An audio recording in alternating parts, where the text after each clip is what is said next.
ሰላም ጤና ይስጥልን የተከበራችሁ ውድ ቤተሰቦቻችን እንደምን አምሽታችኋል? ምሽቱን አበይት መረጃ ወደ እናንተ እናደርሳለን። አብራችሁን ቆዩ። የብልጽግና የቀይ ባህር ፍላጎት በኢትዮጵያ ሕዝብ ላይ የታወጀ ጦርነት ነው አሉ ፕሬዝዳንት ኢሳያስ አፈወርቂ። የኤርትራው ፕሬዝዳንት ኢሳያስ አፈወርቂ ከሀገራቸው ብሔራዊ ቴሌቪዥን ጣቢያ ጋር ባደረጉት ቆይታም የብልጽግና የቀይ ባህር ፍላጎት በኢትዮጵያ ሕዝብ ላይ የታወጀ ጦርነት ነው አሉ። ሰኞ ጥር 4 2018 ዓ.ም በተላለፈው ቃለ ምልልስ በኢትዮጵያና በኤርትራ መካከል ካለው ውጥረት ጋር በተያያዘ ለቀረበላቸው ጥያቄ የውሃ ጦርነት ብሎ ማወጅ ለምን ነው? ለእኛ በቀጥታ የቀይ ባህር ጉዳይ አይደለም፣ የናይል ጦርነት ነው እየታወጀ ያለው። ጦርነቱ ማንን የሚመለከት ነው ብለዋል። ኢትዮጵያ ቀይ ባህርን ለማግኘት የምታደርገው ዲፕሎማሲያዊ እንዲሁም የፕሮፓጋንዳ እንቅስቃሴ ለማዳመቅ የቀረበ ነው ሲሉም ከሰዋል። ፕሬዚዳንቱ ለጉዳዩ እውቅና መስጠትም አይገባም ሲሉ አጣጥለውታል። ብልጽግና መጀመሪያ ላይ ጦርነቱ የተከፈተው በኢትዮጵያ ሕዝብ ላይ ነው። ከፕሪቶሪያ ስምምነት በኋላ በአማራ ክልል ፋኖን ለማጥፋት ጦርነት ታውጇል። በትግራይ፣ በአፋር፣ በኦሮሚያና በሶማሊያ ጦርነት ታውጇል ብለዋል። አክለውም ይህን ጨዋታ የብልጽግና አጀንዳ አይደለም፣ አጀንዳው የሌሎች ነው፣ ገንዘብ እየሰጡ እየደገፉት ያሉት ሌሎች ናቸው ሲሉ ተናግረዋል። ፕሬዚዳንቱ በሰጡት ቃለ ምልልስ እንዲህ ወዳለው ቀውስ የሚገፋፋ ሰነፍ የከሰረ ፈሪና ስግብግብ ነው በማለት ገልጸዋል። ኢሳያስ ለጦርነት ዝግጅት ወደ ኢትዮጵያ ሰው አልባ አውሮፕላን፣ ድሮን እና ሌሎችም የጦር መሳሪያዎች እየገቡ እንደሆነም ጠቅሰዋል። ማነው ድሮኖችን እያመጣ ያለው ከውጭ? እነዚህን ሁሉ መሳሪያዎች እየገዛ ያለው ማን ነው? ይህንን ሁሉ ሴራ በገንዘብ እየደገፈ ያለው ማን ነው?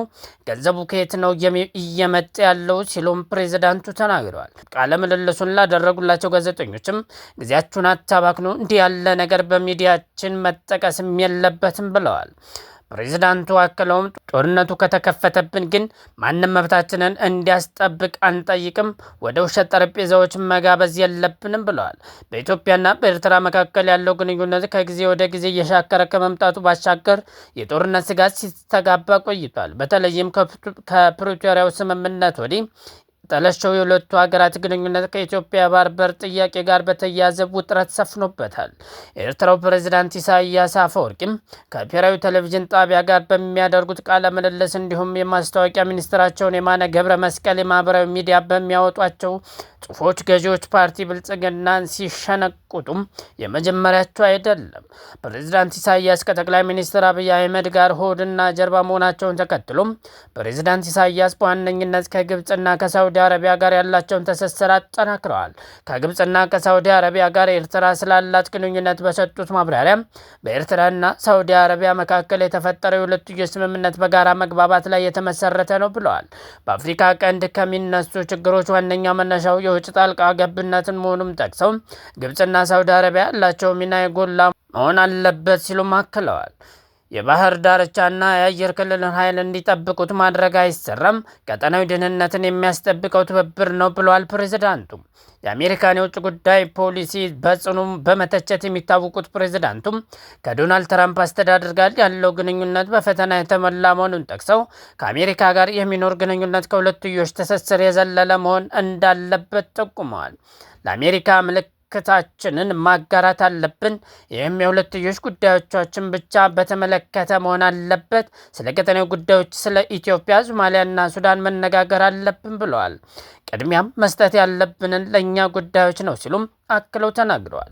ስለ ሱዳን የእርስ በርስ ጦርነትም አስተያየታቸውን የሰጡት ፕሬዝዳንት ኢሳያስ ሱዳንን መቆጣጠር ከተቻለ ግብጽ፣ ቻድ፣ ማዕከላዊ አፍሪካ ሪፐብሊክ፣ ደቡብ ሱዳን፣ ኢትዮጵያና ኤርትራ እንዲሁም ቀይ ባህር ላይ ጫና ለማሳደር የተባበሩት አረብ ኤሚሬቶች የውክልና ጦርነት ነው በማለት ተናግረዋል። የሱዳን ጦር ሊመሰገንና ሊደገፍ ይገባል ሲሉም እንደ ደቡብ ሱዳን ያለ እጣ ፋንታ ሱዳን እንዳይገጥማት መጠንቀቅ እንደሚያስፈልግ ገልጸዋል። ግብጽ የሱዳንን የእርስ በርስ ጦርነት ለማስቆም የጀመረችው የጎረቤት ሀገራት ውይይት ጥሩ ጅማሮ ቢሆንም ድንገት መቋረጡንም ጠቅሰዋል። የሱዳን ጦር ሊደገፍ ይገባል፣ ተገዳዳሪዎችም ላደረሱት ሞትና ቀውስ ተጠያቂ መሆን አለባቸው ብለዋል። የሱዳንን ሰላምና መረጋጋት እንዲሁም እድገት ማረጋገጥ የሁላችንም ፍላጎት ነው ሲሉም ተደምጠዋል። ለሱዳናውያን ብለን ብቻ ሳይሆን ለህሊናችን ስንል የምናደርገው ነው በማለት አክለዋል። ከኢትዮጵያ ጋር መካሰሳቸውን የቀጠሉት ፕሬዝዳንት ኢሳያስ በዙሪያቸው ካሉ ሀገራት ጋር ያላቸውን ግንኙነት አጠናክረዋል። በሁለት ወራት ውስጥ ወደ ግብፅ፣ ሱዳንና ሳውዲ አረቢያ መጓዛቸውም አይዘነጋም። ዘገባውን ያገኘነው ከቢቢሲ።